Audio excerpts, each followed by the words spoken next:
Shalom Adonai. A paz do Senhor, amados. Pronto, mais uma live da Da Igreja Igreja Águas Águas Santas, né? Santas. E vamos postar lá no nosso canal do YouTube. Então você aproveita, vai lá, deixa o seu like, aperta o sininho para poder receber nossas novas notificações. E se gostar, Compartilhe. pronto, ficamos agradecidos. Bem, a palavra de hoje fala sobre o Salmo 74, né? É um dos salmos escrito por Asaf, pela família de Asaf. Na verdade, o Asaf era um dos cantores levitas de Israel. Era muito observador, questionador, muito zeloso, né, das coisas de Deus. Ele foi elevado ao lugar entre os cantores sagrados, na época dele lá, né? Então, no Salmo 74, nós observamos que ele chama a atenção do povo da sua época, e de igual modo também aos dias de hoje, né? Por causa da tendência religiosa que colocava em risco a fidelidade, né, do povo de Israel na aliança, né, na relação com Deus.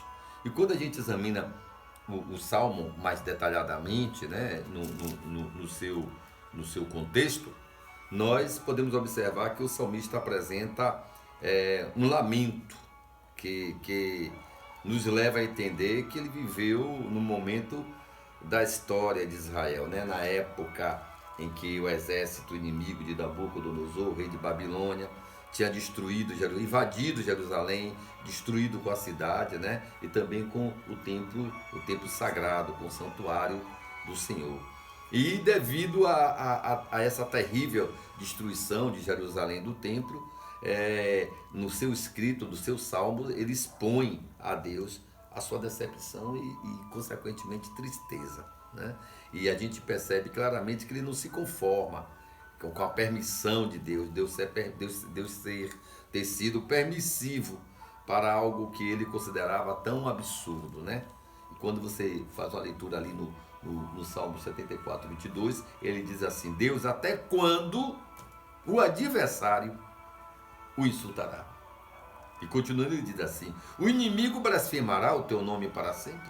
Então ele abre questões diante de Deus, mas deixando assim nitidamente que o seu sentimento e as suas palavras pareciam e deixavam assim bem claro que nem Deus mesmo, com toda a soberania e poder, teria o direito de permitir aquilo que estava acontecendo, né? Então ele reivindicava do Senhor um posicionamento, né? E ele buscou até da aliança do passado, né? Todos feitos de Deus, todos os milagres, como você lê ali no versículo 9, quando ele diz assim: já não vemos sinais milagrosos, quer dizer, já não estava se vendo milagre naquele momento, né? Não estava se vendo a intervenção divina a favor do povo, a favor do povo de Deus contra o inimigo, né? Ele diz mas ainda assim: não há mais profetas, e nenhum de nós sabe até quando isso continuará. Era uma desolação que parecia que não ia ter fim, tudo que estava acontecendo. Porque ele sabia a grandeza, pela história ele sabia a grandeza de tudo aquilo, da cidade, do templo construído, e tudo aquilo estava jogado por terra, né? E o povo sendo levado ao cativeiro de Babilônia. Ele diz, mas ainda assim: porque retens a tua mão direita, que é a mão da justiça de Deus, né? A mão justa, né? Não fiques o teu braço cruzado. Poxa, é terrível isso, é terrível. Destrua-os, destrói-os, né? Estenda a sua mão, Senhor, e destrua, detenha essa situação. E a pessoa que lê esse Salmo 74 de forma desavisada ou de forma sem estar realmente, ou melhor, como muita gente lê a Bíblia, muito assim, né? Abre, lê e fica por ali mesmo, não se aprofunda, não pesquisa, pode realmente ter até uma interpretação errada, né? Do que ele está dizendo. Porque quando você examina as Escrituras, vendo o livro dos profetas, como Isaías, Jeremias, Ezequiel, né? Nós somos completamente capazes de entender os motivos daquele momento que está sendo citado no Salmo 74. entendeu o que estava acontecendo, Salmo 74. E vemos que o salmista, ele não tem motivo para essa queixa, não tem uma razão para queixa. Né? E você começa a querer entender a interpretação desse sentimento dele. Se ele não tinha motivo para se queixar, se ele não tinha razão, então que interpretação o Espírito Santo de Deus possa me dar para esse posicionamento dele, né? E nós vimos também lá, através do livro dos profetas, lá que o povo se desviou completamente da palavra de Deus, que acontece hoje, viu? Né? Esnobou a casa do Senhor, a casa de oração, o templo, né? Os sacrifícios, esnobou as ofertas, esnobou, foram snob, né? Se prostituíram com outros deuses, né? Não se pôs a justiça social, eles preferiram optar para praticar corrupção, dentre outras coisas, né? Por mais de centenas de vezes, você pode observar na Escritura que o Senhor advertiu, o Senhor chamou a atenção daquele povo. E dizia, olha, se caso vocês não se arrependerem, tudo isso aqui será destruído. Porque já não fazia sentido. Verdade. Já não fazia sentido Deus ter uma aliança com aquele povo. Já não fazia sentido o templo. Já não fazia sentido Jerusalém, a colina sagrada de Deus. Nada mais fazia sentido.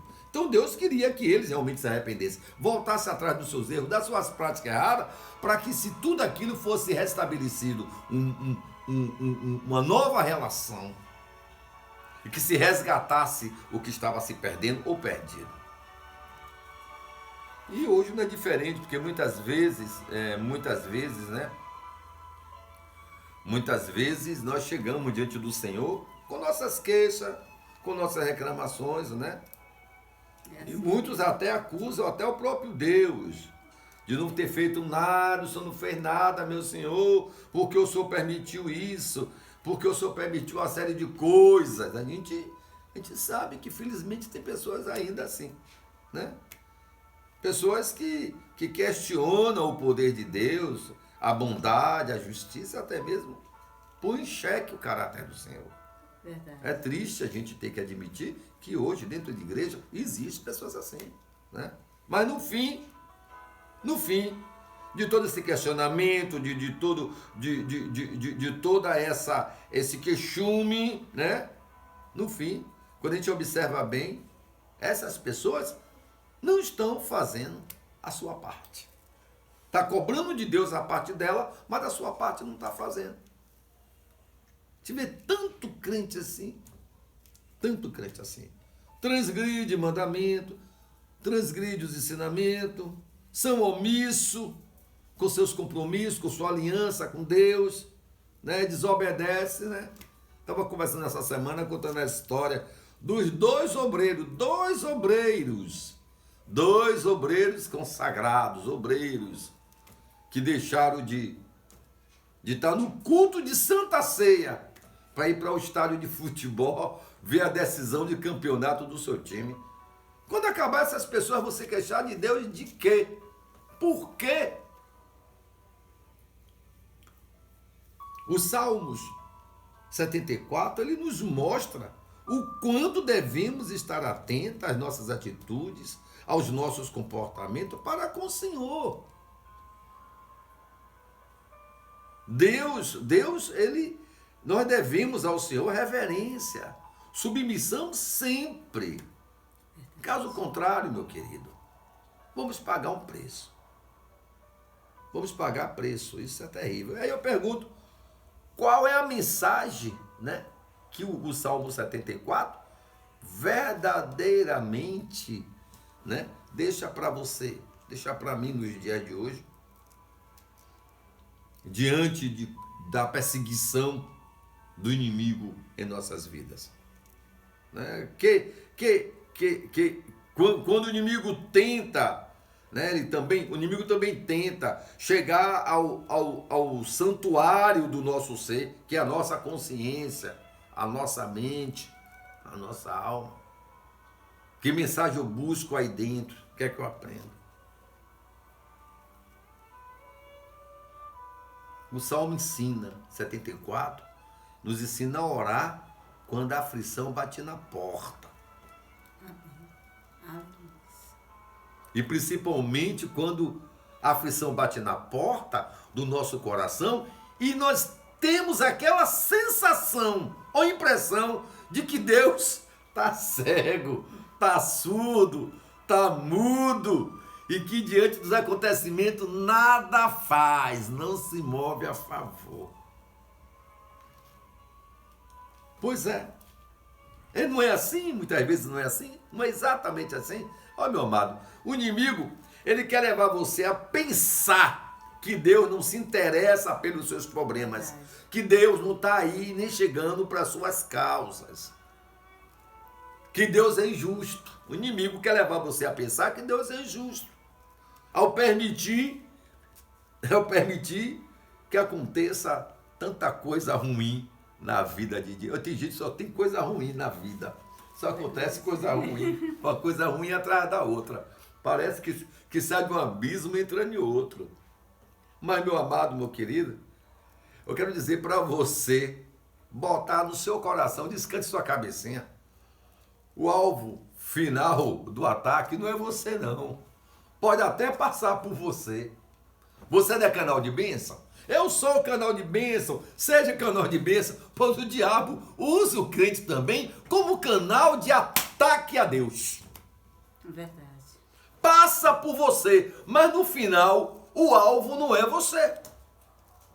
A maioria dos seres humanos não percebe esse propósito maligno do inimigo. Verdade. Mas o salmista aqui, ele entendeu e por isso ele clama. Ele se queixa da ausência do Senhor, mas ele encoraja-se e relata os altos poderes de Deus na vida dele e na vida do povo de Deus. A sua oração, ela é uma oração exortativa e tem como base, a aliança de Deus com o seu povo. Isso é fé. É fé. Eu estou aliança com Deus, não importa o que o diabo bata na minha cara, do lado direito, bata do lado esquerdo, mas eu tenho certeza que meu Senhor está comigo. Eu tenho certeza que meu Senhor ainda é o Deus de milagre e de poder. Mesmo que eu não sinta a presença dele, eu sei que ele está aqui. Mesmo que eu não veja ele agir, eu sei que ele está se movendo a meu favor. Aleluia. Esse é o sentimento. Essa é a aprendizagem que nós temos que ter com a leitura desse salmo, né? É uma coisa assim tremenda. Quando eu vejo ali o salmista, ele lê no 74, 22, ele é assim: levanta-te, ó Deus, pleiteia a tua própria causa. Pronto, a luta não é minha, a causa não é minha. Eu estou sofrendo. Mesmo que não seja o sofrimento físico, seja o sofrimento espiritual, eu estou sofrendo, mas a luta é de Deus. O ataque do inimigo, mesmo que passe pela minha vida, mas o alvo é atacar a Deus. O alvo é enfraquecer a minha fé. O alvo é tirar o meu credo no Senhor. O alvo do inimigo é deturpar o caráter de Deus. Então, cada vez que a dor chegar na sua vida,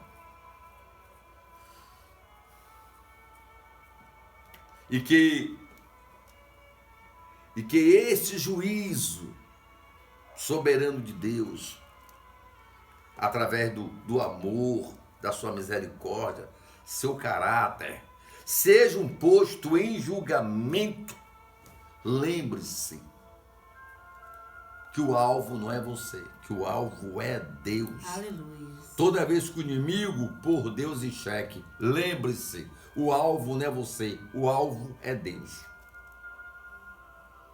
Essa é a explicação existencial para o sofrimento, né, dos inocentes. É verdade. Sofrimento dos inocentes. Todos os dias você pode observar que há milhões de seres angelicais, né? Você pode perceber isso. observando a reação humana do crente diante da dor. E a pergunta que não quer calar: o que fazer? Fazer amaldiçoar a Deus? Não pode. Como deseja o inimigo? Não pode. Ou que sabe fazer o melhor, correr e se esconder dos braços de Jesus, Oh, glória, até a é tormenta sério. passar. É A verdade. tormenta vai passar, irmão. Passa sim. Deus está no controle, está no comando. Amém. E lembre-se que mesmo que a coisa passe por você e você ser perseverança, você será exaltado pelo Senhor, porque o diabo não vence através de você. Um momento doloroso que você pode estar vivendo agora, o que você possa vir viver, né? Tem explicação. É apenas um conflito entre a luz e as trevas. É apenas um conflito entre Cristo e Satanás. Mas creia que é uma promessa divina na sua vida. Amém. E que o Senhor é fiel com as promessas dele. Aleluia. Deus não se esqueceu de você e jamais esquecerá. Oh, glória. Aleluia. Jamais esquecerá. E mais cedo do que o que você possa imaginar, o inimigo terá que partir retirado, embora. Com Em toda a nome de dor, Jesus. com toda a tristeza, com toda a Em dúvida nome de Jesus, com certeza. que ele trouxe, ele vai levar a mala dele de volta. E até o mal que ele causou, ele vai levar de volta também. E com essa certeza, nós enfrentamos a dificuldade, né? E clamamos como Asaf. E não desistimos de buscar o Senhor. Porque o Senhor verdadeiramente, Ele pleiteará por você e por mim. Amém. E a tormenta passará. Oh, glória. Essa é a palavra. A tormenta passará. Vamos orar em nome de Jesus. Põe tua mãozinha aqui. Senhor, meu Deus, meu Pai, em nome de Jesus, que a tua santa palavra seja luz, meu Pai, na vida Sim, de algumas meu Deus. pessoas nesse momento, Deus. Que possa aprender com o salmista, que possa aprender Sim, com o teu Pai. Santo Espírito e entender Oh, que essa glória. batalha não é nossa, mesmo que nós estejamos, Senhor, no meio da tormenta, mesmo Deus. que nós estejamos, Senhor, no meio da luta, nós sabemos que o inimigo, ele quer afrontar o Deus Todo-Poderoso e querer cravar nos nossos corações, nas nossas mentes, nos nossos santuários da alma, que o Senhor não está preocupado, que o Senhor não está aí para as nossas situações. Mas isso é mentira, isso não é verdade, porque o Senhor é o Deus todo-poderoso, é o Deus verdadeiro, e Satanás é o mentiroso. Que os irmãos possam, através da tua santa palavra, ter o entendimento e crer que o Senhor está no controle de todas as coisas e que não importa qual seja o mal, qual seja a dor, vai passar em nome de Jesus. Eu creio nisso, você também crer, diga amém e Amém. graças a Deus. Amém, amém, amém e graças a Deus. Essa é a palavra. Então, uma boa noite em nome de Jesus, né? A paz do Senhor, amados.